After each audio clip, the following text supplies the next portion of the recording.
Well, welcome to the Unitarian Church of Lincoln on this Sunday morning. My name is the Reverend Dr. Oscar Sinclair. It is a pleasure to be with you. I'm joined on the chancel by our worship associate, Andy Lake, and by all of the folks who come together every single week to make these services possible. Our vision as the Unitarian Church of Lincoln is that we aspire to be a loving community, uniting reason with spiritual exploration to transform ourselves and the world. That continues to be a big dream, one that has carried us through economic uncertainty, pandemic, climate change, and difficult times in the state of Nebraska. There's a reading in our hymnal by Dr. Howard Thurman that goes like this. In the quietness of this place, surrounded by the all-pervading presence of the holy, my heart whispers, keep fresh before me the moments of my high resolve, so that in good times or in tempests, I may not forget that to which my life is committed. Keep fresh before me the moments of my high resolve. We dream big here at the Unitarian Church of Lincoln. We hold to our moments of high resolve because we know we are capable of doing big things together. The world needs transformation. It needs more love in it. And when we gather, we bring our spirits and our reason to that task. May our time together be a homecoming and a chance to dream. Welcome, and let's begin. We start by lighting our chalice, so I'll invite Andy to come do that.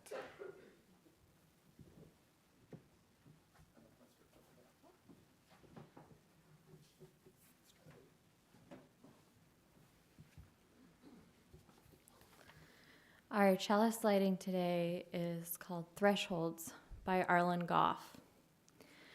Thresholds, we cross them every day, from room to room, from outside to inside, and back again, from here to there, from anywhere to everywhere, from age to age. Each threshold offers an opportunity for change, for renewal, for transformation, from what we were and what we are to what we can be.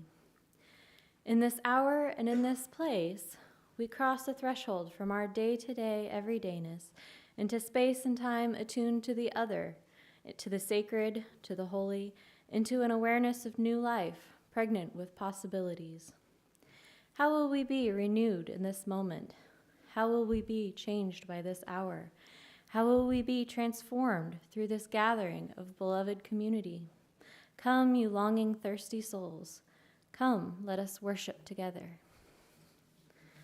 And please rise in body or in spirit for hymn 112 in the gray hymnal, Do You Hear?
While we get set up with anybody that would like to come forward so you get a better view or a view of the screen, because there'll be lots of pictures and things you'll want to really focus on.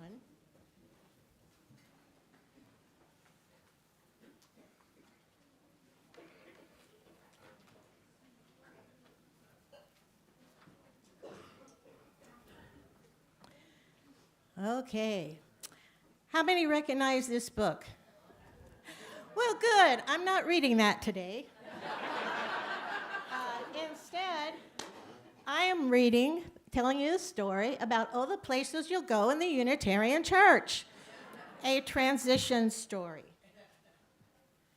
So the first place you would have been this morning is coming into the parking lot, where we have a brand new sign, which was transformed from this wooden one. Then you would have entered the building, which used to look like this. That's from A Street anyway. Then this, then transformed again to this.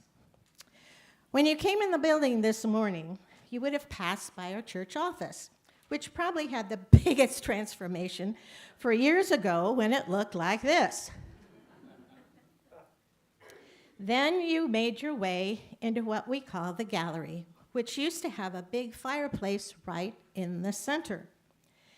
This place was transformed to our great open gallery space with a new fireplace at one end instead of in the middle.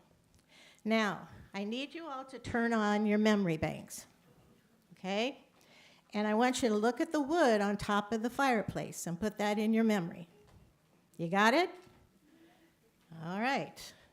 Moving on to where you go next. Something else that used to be in our gallery space was the bookstore, which used to look like this. And Mark, you'll notice somebody on that and that. And now you will see that this space is transformed into our beautiful library.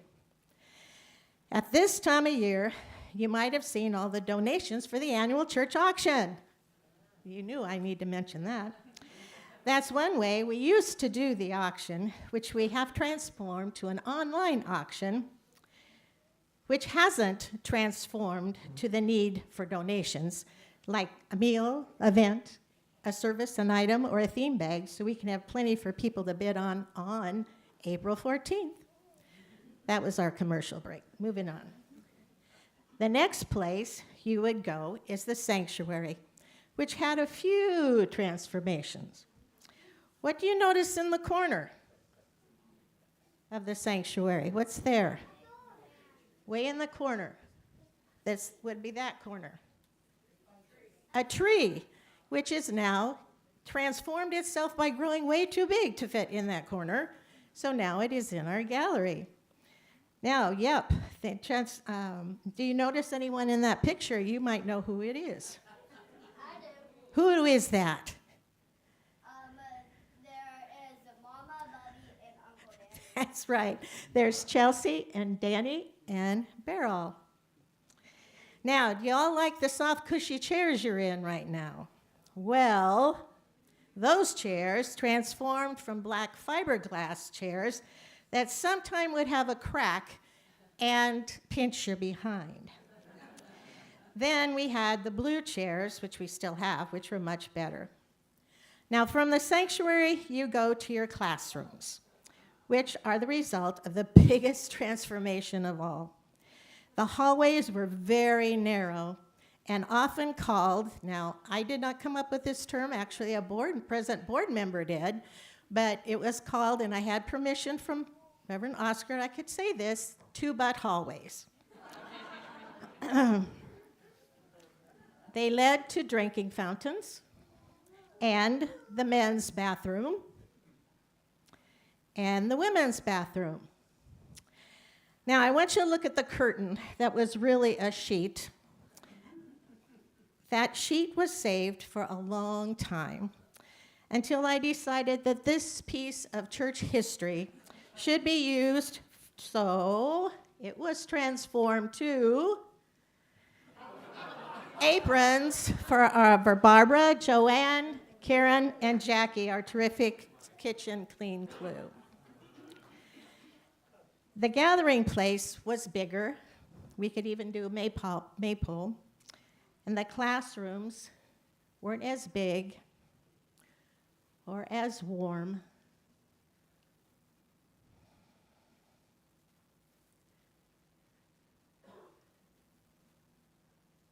There are other peoples on there you might notice, some of you. Now, what's probably the biggest transformation is we used to have an atrium right in the center. And it was open to the outside, so birds could actually come in and build nests, of which we could watch baby birds, and the mom was feeding those baby birds in those trees from all the different areas through the windows. But it also meant that snow and rain would get in, which was not good for the building. So it was made into what was called the glass classroom. First for the youngest, and then for young people and adults to hold meetings. Another transformation took place in the preschool room, where we used to have a tall fort-like structure where kids would play and unfortunately sometimes hide. So because also of safety reasons, it was taken down and a platform structure was built in its place. Now, so after class is over and it's nice weather out, teachers may take you where? Outside. Okay, so maybe play down in Lynn's garden, which used to look like that, which has now transformed itself into more of a foresty kind of place. And our playground used to be called the Play Place, and it looked like this. It had a climbing structure that kids couldn't wait till they were able to climb to the very, very top. And another climbing structure. Now, the big kid in the white, he's our son Will, who has transformed himself to almost a 40-year-old kid, young adult. He still likes to play like a kid, though. We had a slide. Woo-woo, huh? That'd get pretty hot in the summer. The fun structure, we had a fun structure for the little ones that was used so much, ended up breaking. But the most popular playground equipment was this, the zip line. And now, I'm going to pull your stuff out of your memory bank. If you remember what I told you to remember, that wood that came from that tree all the way over on the right side. It came from that cedar tree that was cut down and made, and that's what made, part of what made that mantle. So it's part of our history too out there. Hey, I gotta find my place. All right, so kids would line up, and there was always a line every Sunday. They would line up, and they'd first wait their turn on that utility wooden spool that's there, and they'd put their put their hands on, hold on to the two handles on a metal thing that looked like a caboose, and zip down the line, sometimes showing off, much to their parents' chagrin. This little daredevil little girl is our daughter Bailey, and she is now 36 years old and still has wonderful memories and talks about the zip line all the time. Now, all of that has transformed into the preschool playground, where you'll see something else that was made from that cedar tree. So, and then you also have the play structure you play on now. So, I am going to end with words from Dr. Seuss. Be your name Buxbaum or Bixby or Bray or Mordecai Ali Van O'Shea. You're off to great places. Today is your day. Your mountain and your teachers are waiting, so get on your way to your classrooms while we listen to Connor sing our first special music today.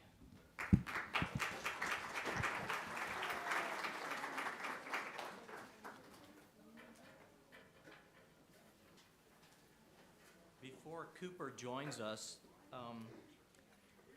Cooper is a Doane University senior, music major, and he's going to be singing with me today. Before he joins us, I'd like to say a couple words about Pauline Viardot, who was an amazing woman. Her parents were musicians. Her older sister was an opera singer, her mother also. And her life is kind of a who's who of musicians and artists. She got marriage advice from Georges Sand. She took piano lessons from Franz Liszt and Frédéric Chopin. So she was quite, then she knew all these composers like Gounod and Berlioz and Saint-Saëns. So she was quite a bright light in her time, and since most of you have probably not heard of her, I thought I'd introduce her. Here's Cooper.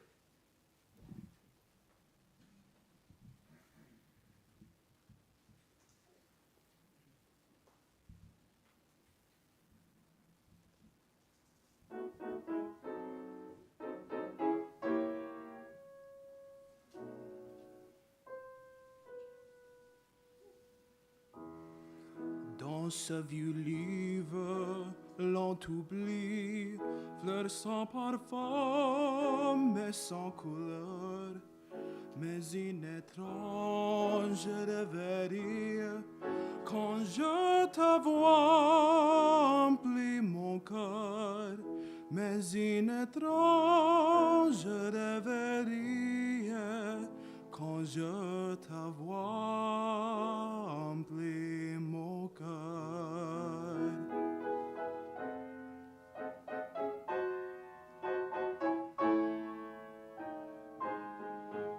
Quel jour, quel lieu te fit naître, quel fut ton sort qui t'arracha,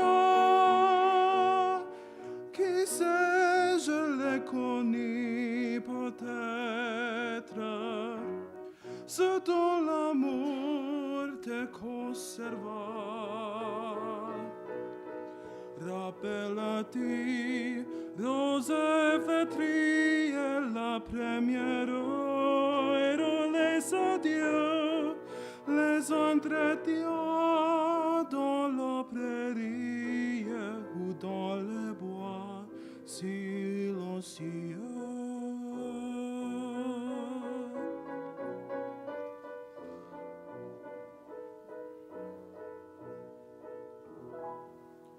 Vit-il encore, existe-t-elle, à quel rameau flotte leur nid, ou comme toi qui fus si belle, leur front charmant sont-ils flétris, ou comme toi qui fus si belle, leur front charmant sont-ils flétris.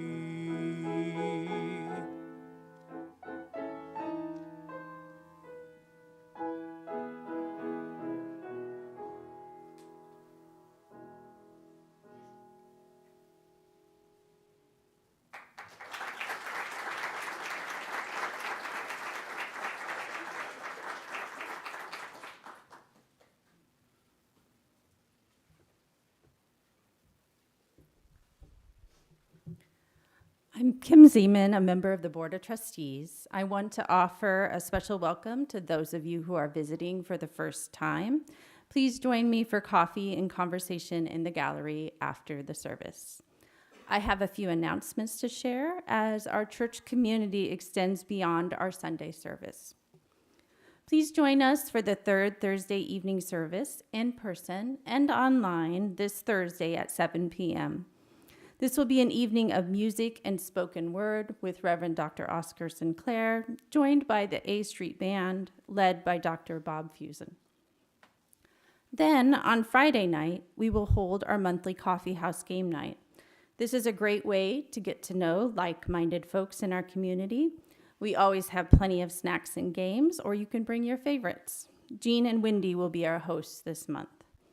If you have questions or would like more information, please stop by the church office after the service. A central part of our services is the time we join together as a community to mark the moments of our lives. We share with one another our joys, our sorrows, the events that mark the steps in our journey. The threads of sorrow and those of joy are intertwined in the fabric of our lives, present for all, remembered by all. We share those threads, and then they are woven together with those of others in our community. Our joys are shared and magnified. We are comforted in our sorrows. I invite you to type into the chat or speak into this shared space your name or the name of another you wish to be remembered in sorrow. Jan James.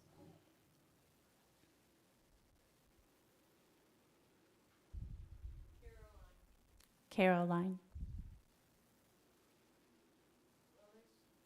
Lois.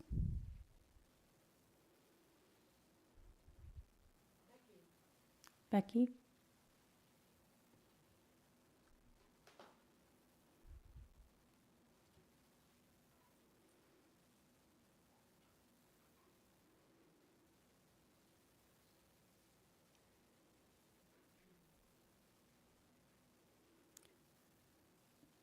There's nothing in the chat now, but sometimes there's a lag, so I will come back to that.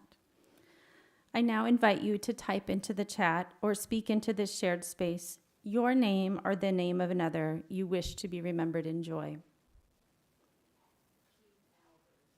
Keith Albers.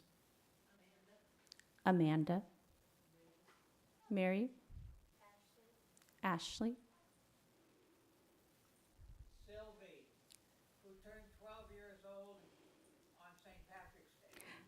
Sylvie, who turned 12 years old on St. Patrick's Day.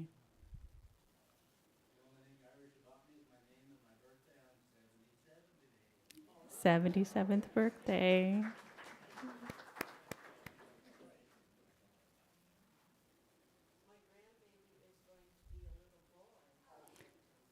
A grandbaby is going to be a little boy for Marcia. Congrats.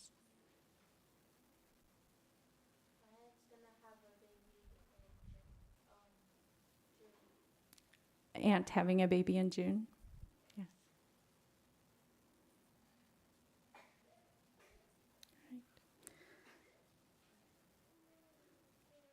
There's still nothing in the chat for joys and sorrows.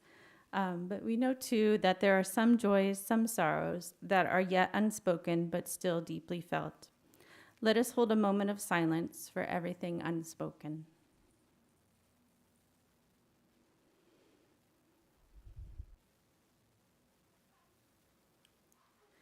Thank you for your presence.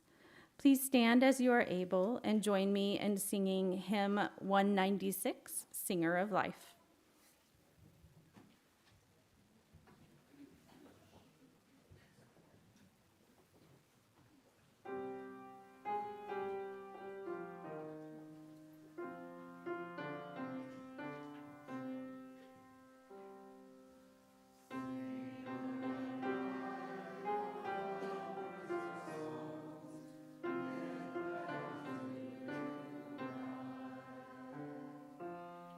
Sing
Each year at the spring congregational meeting, our members vote for 10 organizations for Share the Plate.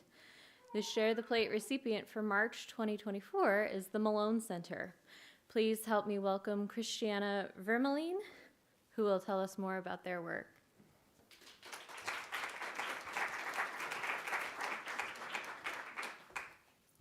Good morning, everyone. So my name is Christiana Vermeline, and I am the Director of Development at the Malone Center. For you, those of you who don't know what the Malone Center is, we are a community center here in Lincoln, and we serve primarily African Americans, but of course, everyone is welcome. Our mission and vision is to end multi-generational poverty and to create unity and prosperity throughout Lincoln while honoring our African American heritage. Our programs are clearly, and as we talk about transitions today, we're in one of the biggest transitions ever in the Malone history. So our programs start at inception to adulthood. We've got a maternal wellness program that now has expanded into Omaha. We've got Preschool Early Achievers Academy, which is our preschool program. We've got an out-of-school program, a youth program, teen programming, health and healing department, which is for everyone, but mostly like parents and adults that are going through their mental health journey, just their health journeys in general. And then we've got a huge athletics department. I'm sure I'm missing something, but that's kind of the run through. With the growth of our program since 2020, we have completely outgrown our building that we are currently in. So we have absolutely no more space for our programs. Really, the only program that is able to operate in the Malone building, the current building, is the out-of-school program and the preschool. So with that being said, we are currently in the phase of getting a new building. We actually currently just moved out of the building that we were in, so our programs are spread kind of throughout Lincoln right now. And by the fall of 2025, we will have a brand new 3-story building that will also have a gymnasium. We are very excited. We're very excited to give this opportunity to the children and the families of our community. The building that we're in has been run down. The lights were being held up by bungee cords. A lot of it was secondhand materials. Parts of the gym were falling down. And so this new phase of our history is very exciting. Our kids will get their own classrooms. We have a whole STEM section now. Our adult programs will have suites. There'll be a bigger, better playground.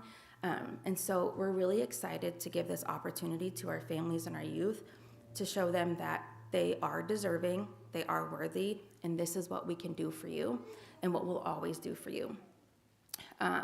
We, kind of going back to our programs serve everybody. So our education programs are based in STEM. So even our athletics department. So we show it like our kids in our athletics, right? Not everybody will go to the NBA or the NFL, but we can show you the science. Is it you want to learn sports medicine or sports science, things like that. I'm not sure what else. I think that's kind of everything in a nutshell. We do have some events coming up. Our main event is our Juneteenth celebration, so save the date for June 15th. We will be at Woods Park this year. Typically, we do it at Trago Park, right next to our building. However, with the changes and things going on, we wouldn't have the extra space in our building to help operate. I think that's kind of it. I want to thank you all for allowing me to come and speak today, and I look forward to the many partnerships and involvement in the community with everyone.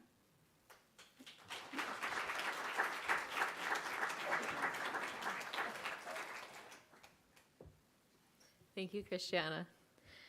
As a quick reminder, we will give the Malone Center any money raised this month for Share the Plate. You may donate loose cash or checks with Share the Plate written in the memo line. You might also consider text giving by texting UC Lincoln in the amount you wish to give to 73256. The offering will now be gratefully received.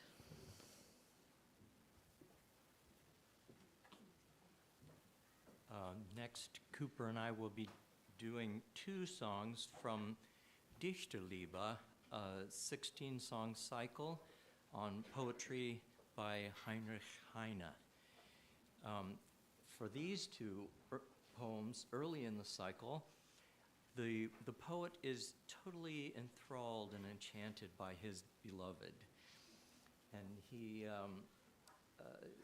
he compares her to the rose and the lily and etc., as surpassing all beauty.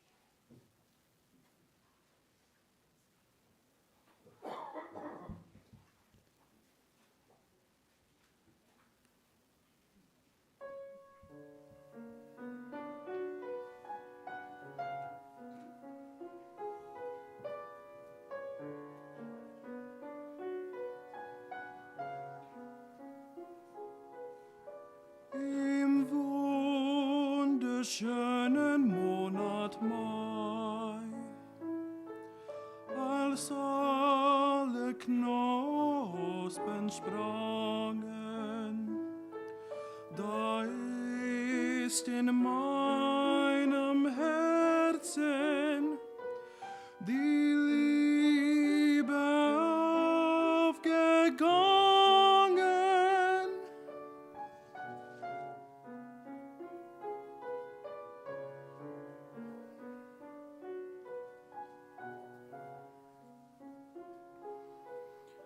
Im wunderschönen Monat Mai, als alle Vögel sangen, da hab ich hier gestanden, mein Sehnen und Verlangen.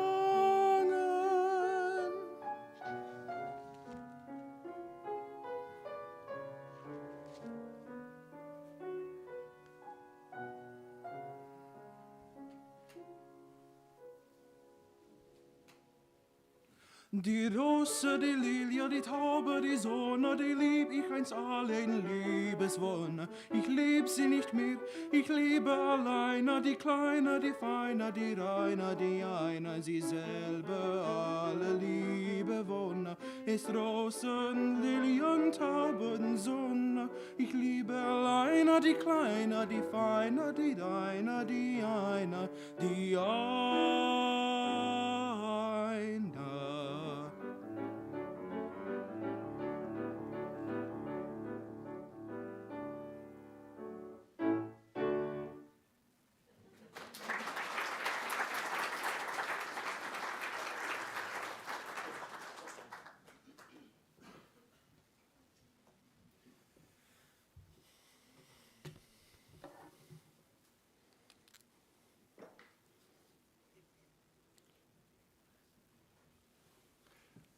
Always last minute changes.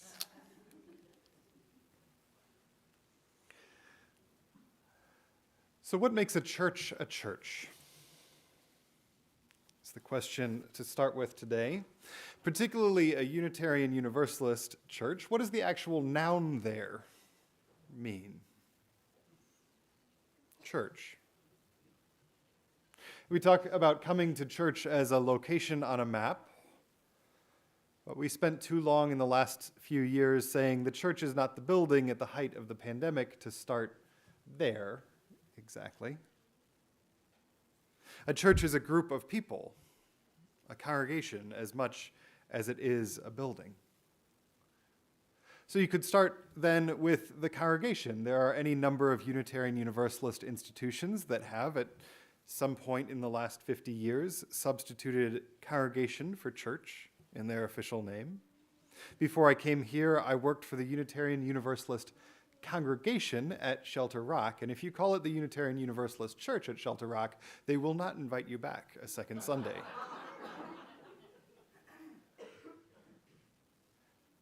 But the root of congregation is simply to congregate, a group of people gathered together. And we are more than just a group of people that come together. There's something that happens in whatever we call them, churches or congregations, that creates a thing larger than simply the gathering, larger than its individual parts, an emergent property that we can talk about as a noun. The church that is made up of its people its building, history, and culture, the promises that they make to each other, all tied up in one. So different traditions come at this question. In a theology class, we would call it the question of ecclesiology. What is the church? From different directions. Most Western traditions are creedal. There's a core set of theological positions that members of a congregation publicly state their belief in. So think, I believe in God, the Father Almighty, creator of heaven and earth, and in Jesus Christ, his only Son, our Lord, who was conceived by the Holy Spirit. I just said that in a Unitarian pulpit, and I did not get struck down. It was an example. We're going to move on. We could also use an example, Shema Yisrael, Adonai Eloheinu, Adonai Echad. Hear, O God, hear, O Israel, the Lord is our God, the Lord is one. That is also a creedal statement. Our tradition, this Unitarian Universalist thing that we're doing, doesn't have the Apostles' Creed or the Shema to recite together. Indeed, one of the things that a congregation must do to call itself Unitarian Universalist is to not have a creedal test for membership. You cannot require a statement of belief for someone to belong in one of our churches. But we do have two things that make our understanding of what church is distinct. First, we are covenantal. We'll come back to these. And second, we are resolutely non-hierarchical. Rather than a thing that people join, Unitarian Universalist churches are a series of agreements, a series of promises, a series of covenants between people who choose to congregate together. What does that mean in the context of this month when we're talking about transformation? If we talk about transforming the church, as the title of this morning's service has us, what does our understanding of what a church is inform how it might transform? First, we are democratic.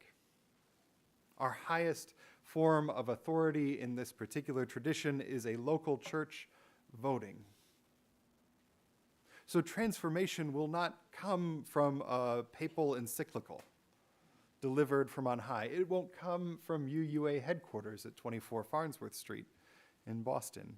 It won't even come from this pulpit. UU churches transform when the agreements among their membership change. So our driving question is not, what do we all believe? It is, how will we be together? How will we, the membership, be together? That question of how we will be together is answered by the covenants that we make together. There's a few different covenants that we could talk about. There's the big one that we've been talking about all year, Article 2 of the UUA bylaws. It starts out, we, the member congregations of the Unitarian Universalist Association, covenant to affirm and promote, da-da-da-da-da-da-da. That's the 7 principles. That's the thing that we're changing this year. That's what I've been talking about at great length in other sermons. We're not going to spend time on that today. There's also a covenant of right relations. It's right on the wall when you walk into the church. This is what we agree to explicitly as members of this congregation. It is how we will be together, a kind of house rules for this place. It starts, we covenant to treat one another as we would wish to be treated, with respect, regard for healthy boundaries, accountability, open-mindedness, and equanimity, freely offering our tangible and sustained stewardship and engagement to realize our mission and vision. That's the thing that we write down and promise to each other. But the covenant that I'm actually interested in talking about this morning is the implicit covenant between members of the Unitarian Church of Lincoln. The sense of this church as a common endeavor, a generational project that we all contribute to and grow through our participation in. It's not written down. It's the sense that we are in this together when we come into the building. It's the thing that we are talking about when we say that we show up, and know that that's a plural. Not I show up, but we show up. It's the thing that we teach each other and visitors about how this place works. If we're to talk about transforming the church, it's this implicit covenant, the sense of what it means to belong in this place. This is the piece that transforms. Because remember, also, we're not hierarchical. I could, I suppose, argue about the 7 principles. Or the board could appoint a task force to edit the Covenant of Right Relations. We could get a new poster in the entryway. But that wouldn't be a transformation of the church, right? That would just be a change in the words that we use to describe it. Transforming the church comes from members, from you, not from any single authority. So the best I can do is point to some things that I'm paying attention to in this season.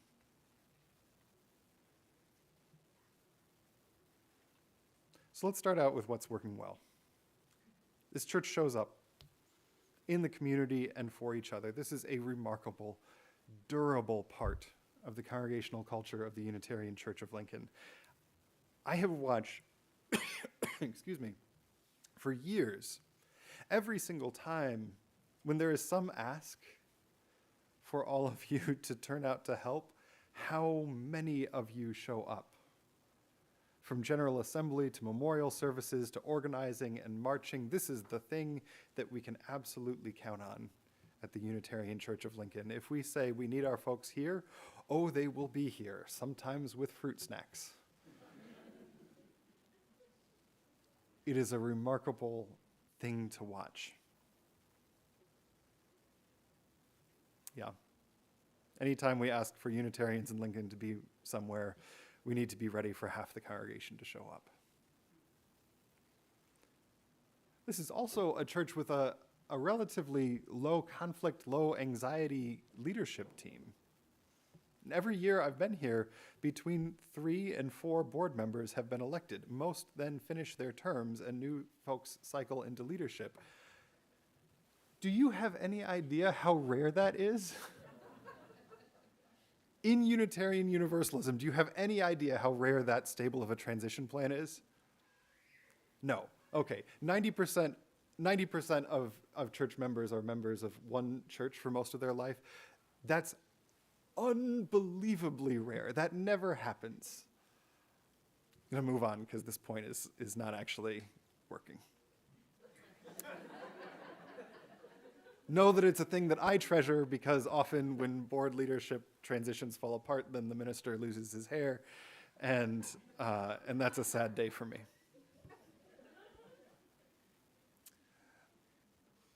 This is also a church that laughs together. I could go on at some length here, but you've heard me say this.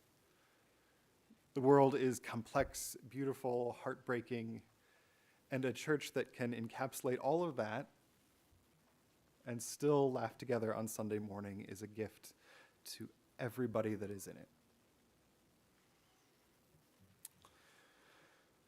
So 2 weeks ago, we started talking about change, 2 Sundays ago, and how grief is part of that change, how transformation is necessary. We also talked about what we hold on to, that thriving churches don't change who they are fundamentally, they become more of who they've always been. Become more of all of that, right? Rock solid, funny people who show up for each other. That's who this church is. There are 2 places, though, that I want to talk about in terms of transforming the church that we do need to spend some attention on this spring. Every single summer, the Board of Trustees of this church gets together and talks about what the most important issues for us to focus on in the coming year will be. This year, and in the past several years, one of the priorities that came out of that conversation was to increase involvement and engagement across all parts of the congregation and strengthen volunteer leadership. The board also is the group that deals with the finances of the church most often. I, because I'm the minister here, sit on the board but do not vote. So we've been talking as a board about how to address these two pieces, congregational involvement and congregational finances.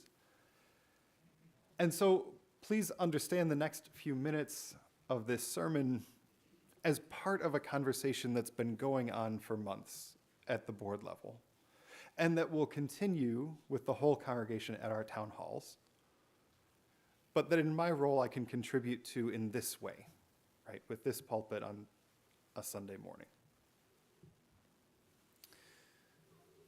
So here's where we're at right now. We've seen a notable drop in volunteer leadership over the past few years. We have committee chairs who are ready to move on from their roles, but they're unable to find anyone to step into their place. We've had to forego parts of congregational programming because we have not had volunteers to do it well. Coffee on Sunday morning is a really good example of this. And importantly, we are hardly the only congregation dealing with this right now. I don't know a church in the country that's not trying to figure out how to respond to decreased volunteer capacity in 2024. But just because we are not unique doesn't mean that it's not a challenge, right? Especially in a year when budget cuts mean that we have fewer staff hours to work with. This is one of the things that keeps me up at night. We have fewer staff hours, but we also seem to have fewer volunteer hours. The other thing that we do need to talk about is finances. Now, we are not in the midst of pledge season right now. This is not going to be an ask for money, I promise. We are not going to do that in March. But the administrative financial aspects of running a church happen every single month, not just in the pledge drive in October. So it's worth talking about them occasionally when we're not explicitly asking for money. We recently closed the books on the church's 2023 fiscal year that ran from January to December of 2023. And we ended 2023 with a $50,000 deficit at the end of the year. Now, in many ways, our budget did well. Our expenses were right in line with our budget. Our fundraising was strong. Our income from renting the building was actually higher than expected. In the pledge drive, which happened in the fall of 2022, we received enough pledges to cover the budget. But the piece that came apart for us in 2023 was the pledge repayment rate. We received only about 85% of the pledges that were made to support the congregation in 2023.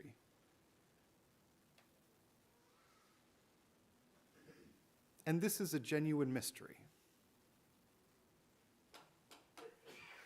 So let's talk about what pledges are for a minute. Pledge is functionally a promise. It's an agreement. Every single fall, we ask people to tell us what they are able to contribute to the church in the coming year so that we can put together a budget. That's all pledging is. It's a promise. It's a covenant that we build the budget on. So in the fall of 2022, we say, how much are you able to pledge in 2023? What is the income that we should plan for so that we can run this congregation? And we know, because we've been doing this for 150 years in Lincoln, not 150 years in Lincoln, It's been a few years that we've been doing this, that there are always drops in pledges, right? What people say that they are going to contribute in October 2022 is, of course, not what actually happens by December of 2023 when we close the book. Life happens. People move. Members pass away. Financial circumstances change. We have new members come in and do pledges mid-year. But historically, after over a century of doing this, we know that we have a pledge repayment rate of about 96% every year. We plan for that. We put it in our budget. We know that we're going to have about a 4% drop in any given year. But 2 out of the last 4 years of this church, at this church, that number has dropped below 90%.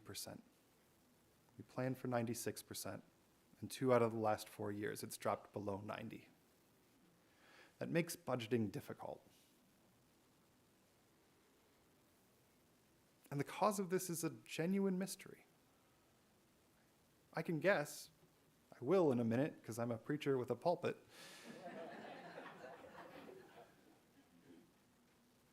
But I want us, the members of this church that have an implicit covenant with each other, to think about what's going on here.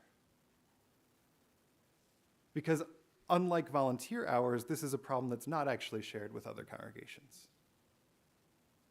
In 2023, compared to other mid-sized Unitarian Universalist congregations in the Midwest, the Unitarian Church of Lincoln had the lowest income per pledge unit in the region. Different churches are responding to the post-COVID slump in different ways. Their implicit covenants are changing, but at this particular church, finances seem to be the way that we're working our challenges out.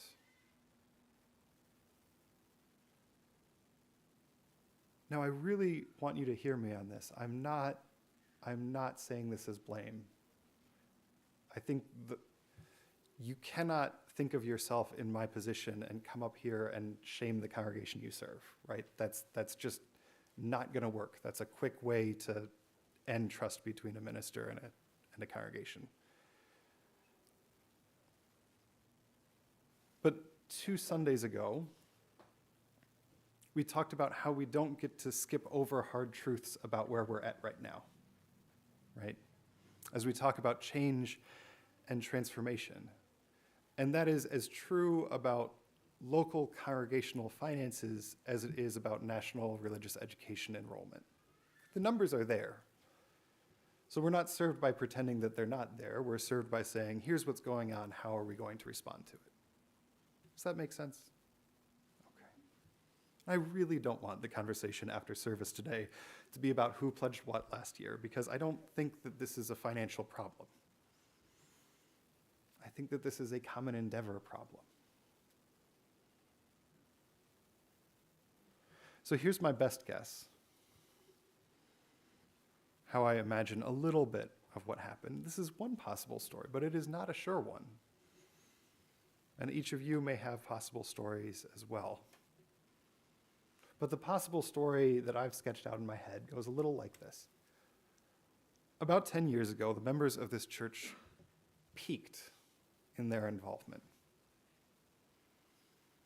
We saw pictures of some of this morning. The Unitarian Church of Lincoln renovated your building, largely driven by volunteer contributions of time, talent, and treasure. The congregation moved on from an interim ministry that was not working out. This is a understatement for the purposes of preaching. And the congregation embraced a model of lay leadership, the program council, that requires many more people to be involved than what it replaced. So by the time I came here in 2017, this was a congregation whose implicit covenant with each other took tremendous ownership over the church. The church was owned by the congregation in every sense of that sentence. And this is a really good thing in our democratic, non-creedal covenantal tradition. This is what we aspire to. And then COVID happened. This is the second part of my guess at a story. Because in addition to all the individual and communal traumas of a pandemic, this community became, by necessity, more top-down than it had in the past. We had debates over how to respond to the pandemic, how and when to re-enter our building, but they were largely between small groups of people, small groups of lay leaders in Zoom rooms. We had less unstructured coffee time when the bonds that go into implicit covenants are formed. During those years, we had a few big conflicts involving staff and lay leaders and ministers around who had the authority to make what decisions, but those debates were also contained to a relatively small group of people. They weren't part of our story of us as a whole congregation.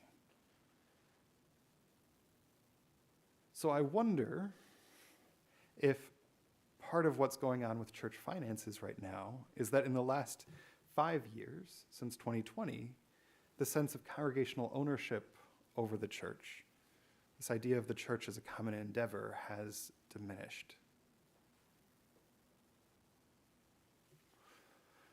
So as we think about transformation this month,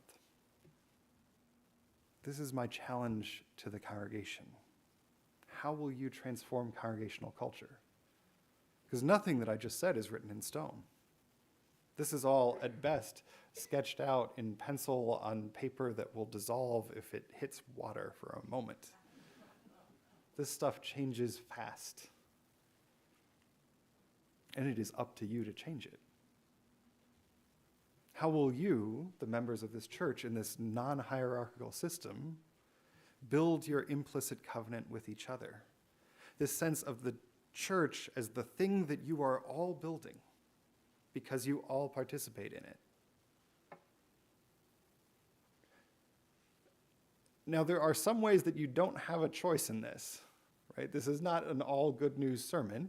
Budget cuts mean that we will depend more on volunteers in 2024 than we have the past several years. That is just a thing. But it's up to you, because instead of simply getting through it, how might you create a congregational culture that does more of what you are already good at? Show up.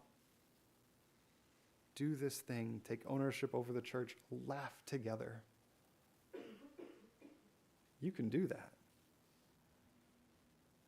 How will you expand that showing up from the times that you're asked and you show up with half of the Unitarian Church of Lincoln on the steps of the Capitol and we go, well, we thought we were going to have 20 people here, not 50. How do you make that happen every day? Transformation is never easy. We talked about that 2 weeks ago. We're talking about that this whole month.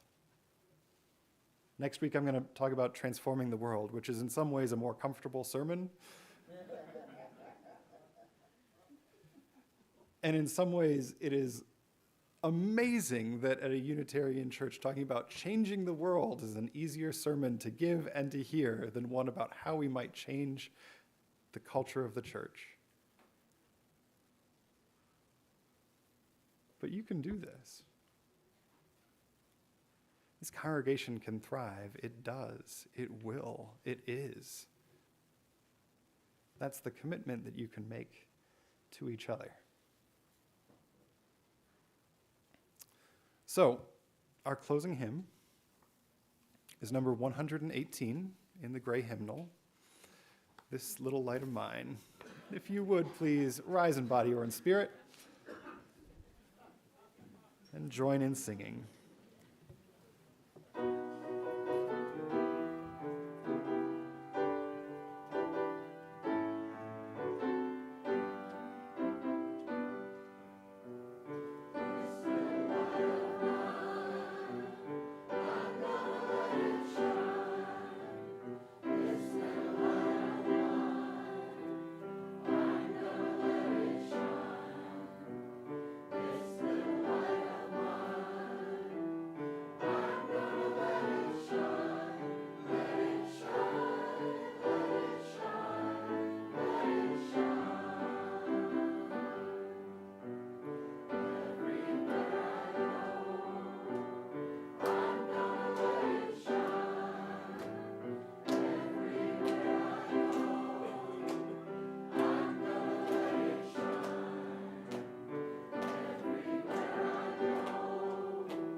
All right, so here's what's going to happen next week. Come back next Sunday because two things are happening. One, we're preaching on transforming the world. We're preaching on what it means to be a faith that says that there is a better world than this one, and that part of what we do as people of faith is move from the world as it is to the world as it ought to be. We are also welcoming new members next Sunday. We have half a dozen folks who have come forward and said, we want to be part of this community.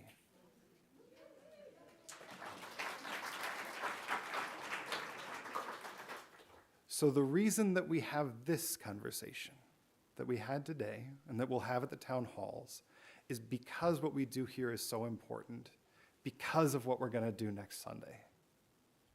Those are linked.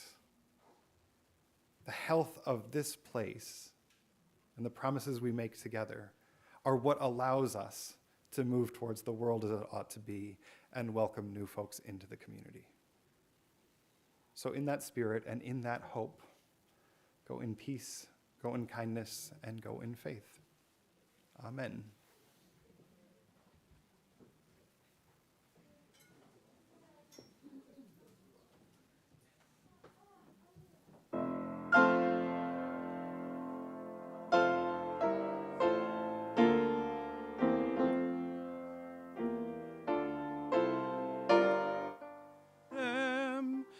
There the fall of songs when the singer sings them. Still they are caroled and said, on wings they are carried. After the singer is dead, and the Maker buried.